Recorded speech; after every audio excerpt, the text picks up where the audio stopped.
Okay so अब की बार हम कवर पे एक ऑफिशियल आर्ट देखे हैं ओडा की, जहाँ पर फर्स्टली हमें लूफी दिखाई देता है एक डरे हुए सोप के साथ। फिर हम देखते हैं रॉबिन, चॉपर, जोरो एंड सांजी को, जो कि नामी का रास्ता ब्लॉक किया हुआ है। ऑल्सो यहाँ पर जिम में नाबी के साथ है। देन हम देखते हैं कि ब्रुक गाना गा रहा है कुछ बर्ड्स के लिए एंड फ्रैंकी अपने ही हॉट एयर बैलून में उड़ रहा है, जिसके ऊपर लिखा हुआ है द वन पीस। और हैरानी की बात तो ये है कि अगले आने वाले चैप्टर में भी हमें एल्बा फाक के सक्सेस के बाद एक और कवर आर्ट देखने मिलने वाला है। चैप्टर की शुरुआत में लोकी कंफर्म करता है कि हैरल्ड अभी इस समय एल्बाफ में नहीं है, और यही रॉक को पता चलता है कि लोकी हैरल्ड का बेटा है। रॉक्स लोकी को ऑर्डर देता है कि वो वापस से एल्बाफ जाके सबको ये बताए कि उसको बहुत बुरी तरीके से चोट लगी है, इसलिए किंग हैरल्ड को जल्दी बुलाया जाए। लोकी इतनी सी बात को सुन के गुस्सा जाता है कि एक पिद्दी सा ह्यूमन मुझे क्यों ऑर्डर दे रहा है। पर यहीं पर हमें रिवील होता है कि रॉक्स अपने स्वॉर्ड्समैनशिप के लिए माना जाता है, जहाँ पर उसके अटैक रिनाउंड है अपने सराउंडिंग में हर चीज को दूर दूर तक ब्लो करने के लिए। यहाँ पर वो ऑल्सो अटैक करता है लोकी को, जैसे कि सही में कोई इंजरी दिखाई दे लोकी पे, जिससे हैरल्ड को आना पड़े। अगले ही पैनल में हम देखते हैं कि रॉक्स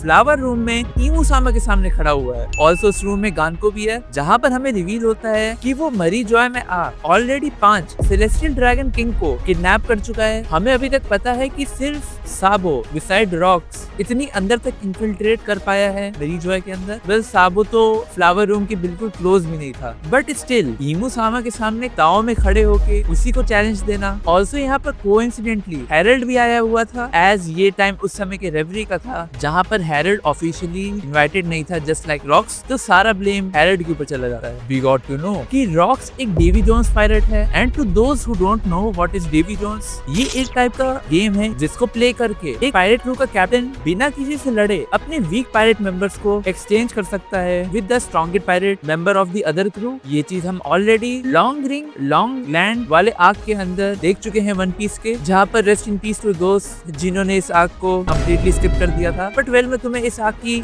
छोटी सी समरी दे देता हूँ। इस आर्क में हमें पता चलता है a pirate name Silver the Foxy of the Foxy pirate के बारे में, जो कि करेंटली अभी इस टाइम का सबसे बड़ा डेवी जोन्स पायरेट है, और वो पूरे स्ट्रॉ हैट्स को चैलेंज करता है इसमें पार्टिसिपेट करने के लिए। जहाँ पर डेवी जोन्स के पहले राउंड में स्ट्रॉ हैट्स हार जाते हैं और वो चॉपर को खो देते हैं, वाइल सेकंड राउंड में जोरो और सांची एक जायंट को हरा के चॉपर को वापस से रिट्रीव कर लेते हैं, and lastly in the third round Luffy 1-on-1 head to head जाता है with the Silver Foxy. But इस आर्क का पॉइंट ये होता है कि कैसे डेवी जोन्स जैसे गेम को यूज कर एक बहुत ही कमजोर पायरेट क्रू लाइक उस समय फॉक्सी का था in comparison to Straw Hat, कैसे एक बहुत बड़ा थ्रेट बन सकता है for the other crew. And यहाँ पर जब हम रॉक्स को ईमू को ये कहते हुए देखते हैं कि मैं एक दिन वापस आऊंगा तुम्हारे लिए, to me it felt like कि वो यहाँ पर ईमू को 1-on-1 चैलेंज करने की धमकी दे रहा है, एज ही न्यू कि वो चाहे जितने भी क्रू मेंबर बढ़ा ले, उसका हाकी लेवल कभी भी ईमू सामा के लेवल से मैच नहीं कर पाएगा। एंड नोइंग कि डेवी जोन्स कितना आसान है, वो नेचुरली एक बार वापस से आएगा पूरे वर्ल्ड की थ्रोन को अपने नाम करने, जो कि हमें आगे रिवील होता है कि रॉक्स का ड्रीम है to rule over the world. Rocks on the way back,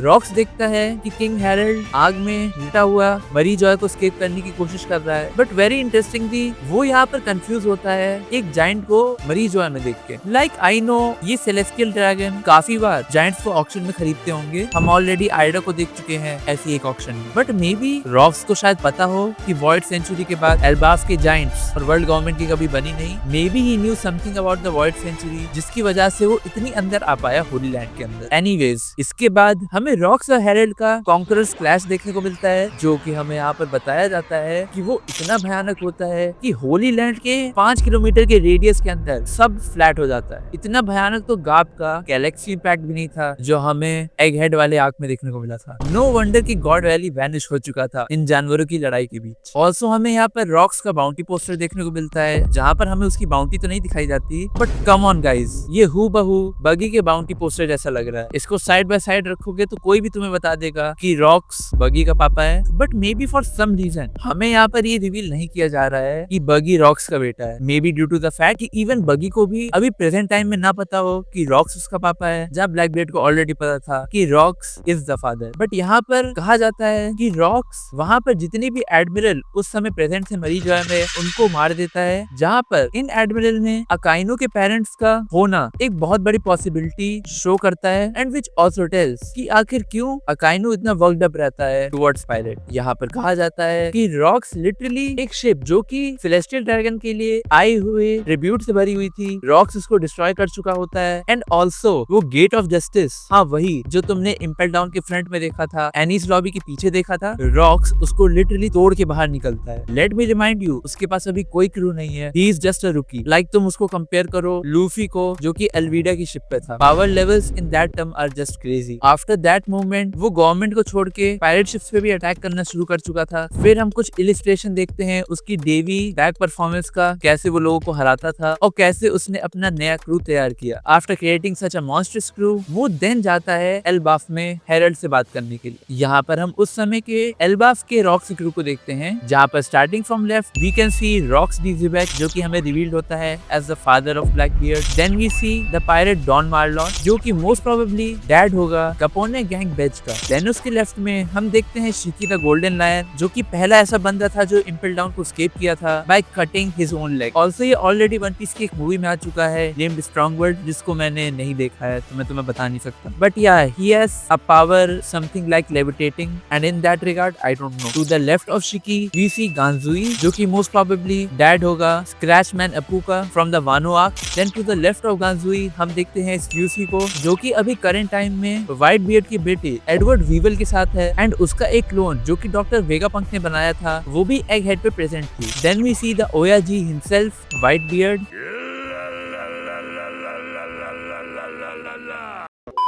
lastly हम देखते हैं वैंग जाय को, बट यहाँ पर लिखा होता है कि इन फ्यूचर वो बनेगा Hachinosu also known as bee high violent का एडमिरल, जहाँ पर ये मोस्ट प्रोबेबली डैड होगा कारीबू का जिसको हम फिशरमैन आइलैंड से देखते आ रहे हैं। Also point to be noted कि कारीबू अभी इस समय बी हाइव पे ही होगा as he know about the Pluton जो कि शीरा होशी है एंड वो उसकी इन्फॉर्मेशन ब्लैकबियर्ड को सेल करने वाला है। यहाँ पर ये पूरा क्रू अभी हेरल्ड के सामने है, जहाँ पर रॉक्स हेरल्ड को उसके क्रू को ज्वाइन करने को कहता है, बट यहाँ पर हेरल्ड उसके ऑफर को डिनाई कर देता है, ये कहते हुए कि वो अपने रिलेशन वर्ल्ड गवर्नमेंट से अच्छे करने की कोशिश कर रहा है एंड अगर उसने रॉक्स क्रू को ज्वाइन कर लिया तो उसका बहुत बुरा इम्पैक्ट आएगा एल्बाफ के ऊपर। हेरल्ड रॉक्स के अलावा बाकी सबको भी कहता है कि वो लोग इस ग्रुप को छोड़ के अपनी रेपुटेशन को थोड़ा बढ़िया करें, बट शिकी रिवील करता है उनको इस बात से कोई मतलब नहीं कि रॉक्स जिए या मरे, they won't even bet an eye, it is just the fact कि वो डेवी जोन्स में हारे हुए बस मेंबर हैं, जो कि हम ऑलरेडी जानते हैं the reason why Rocks pirate टूटी थी in God Valley. We get to know कि बी हाइव आइलैंड एक जेल है। रॉक्स यहाँ पर उस आइलैंड को वेपनाइज करना चाह रहा था। ऑल्सो अभी इस समय काइडो भी नहीं है रॉक्स पायरेट में, तो मोस्ट प्रोबेबली वो बी हाइव में ही होगा एज उसको कोई मार नहीं सकता। इट इज सेड कि बी हाइव के नीचे बहुत सारा खजाना है जो कि एक शैडोई ऑर्गेनाइजेशन की मदद से पता चला है। I guess who can this shadowy organisation be? Was it the Roger pirates या फिर वर्ल्ड गवर्नमेंट की कोई ऐसी ब्रांच लाइक साइफरपोल या फिर शायद काइडो, बिग बॉम, स्ट्यूसन। लाइक हमें वानो में ही पता चलता है कि काइडो और बिग बॉम आखिर कितना क्लोज थे। रॉक्स कहता है कि उसने वर्ल्ड गवर्नमेंट से डील की है कि फॉर अ सर्टेन अमाउंट अगर रॉक्स उनके सामने वो अमाउंट प्रेजेंट करेगा तो वर्ल्ड गवर्नमेंट बी हाइव को बेच देगी उसको एंड वो उस आइलैंड को एक पैराडाइज की तरह क्रिएट करेगा just like the current Blackbeard did. यहाँ से वो अपनी आर्मी क्रिएट करेगा जिससे वो होली लैंड पे अटैक करेगा एंड इन दी एंड वो पूरे वर्ल्ड को कॉन्कर कर लेगा। But for that he need giant support a lot. Like हमें पता चलता है for the longest time after Harald declining वो काफी बार कोशिश करता रहता है कि हेरल्ड ज्वाइन कर ले उसकी क्रू को। विच रिमाइंड्स मी कि बिग मॉम भी कुछ सिमिलर चाहती थी लोला और लोकी की शादी करा के to create Elbaf giants her allies. It tells me कि इस मॉडर्न वर्ल्ड के मॉडर्न बैटल में जिनके पास भी जायंट्स का सपोर्ट होगा वो एक हाथ ऊपर रहेंगे वन पीस को फाइंड करने में। लाइक चाहे हम बात कर लें यहाँ पर रॉक्स की, चाहे बात कर लें अभी करंट टाइम पे ईमू की जो कि सारे बच्चों को किडनैप की है, या फिर हम बात कर लें इवन शैंक्स की जो कि एम्परर बना बैठा हुआ है एल्बाफ का। They all want giant support. But यहाँ पर लोकी रियलाइज करता है कि joining the Rocks pirate is his celebration, just like एक टाइम पे लूफी को लगा था शैंक्स की क्रू को ज्वाइन करने के लिए। एंड इसी के 4 साल बाद even without Harald joining the Rocks pirate, अब रॉक्स पायरेट इतनी ज्यादा पावरफुल हो चुकी थी कि वो ऑफिशियली अपने आप को पायरेट्स डिक्लेयर करते हैं। एंड वो जैसे ही अपने आप को यहाँ पर पायरेट्स डिक्लेयर करते हैं हम देखते हैं कि वो बी हाइव आइलैंड की तरफ बढ़ रहे हैं। मे बी उन्होंने बी हाइव आइलैंड खरीद लिया है एंड चैप्टर यहीं पे खत्म होता है। सो या चैप्टर बस इतना ही था एंड अगले चैप्टर के जो हमें स्पॉयलर्स देखने को मिल रहे हैं I am sure you guys are going to love it just like I am doing. Seriously बहुत ज्यादा लॉर भरा हुआ है अगले नेक्स्ट कुछ आने वाले चैप्टर्स में। तब तक के लिए आज की वीडियो में बस इतना ही। वीडियो अगर पसंद आई हो तो लाइक शेयर सब्सक्राइब करना मत भूलना एंड मैं लाता रहूंगा ऐसी वीडियोस बहुत जल्द। तब तक के लिए साइनिंग ऑफ।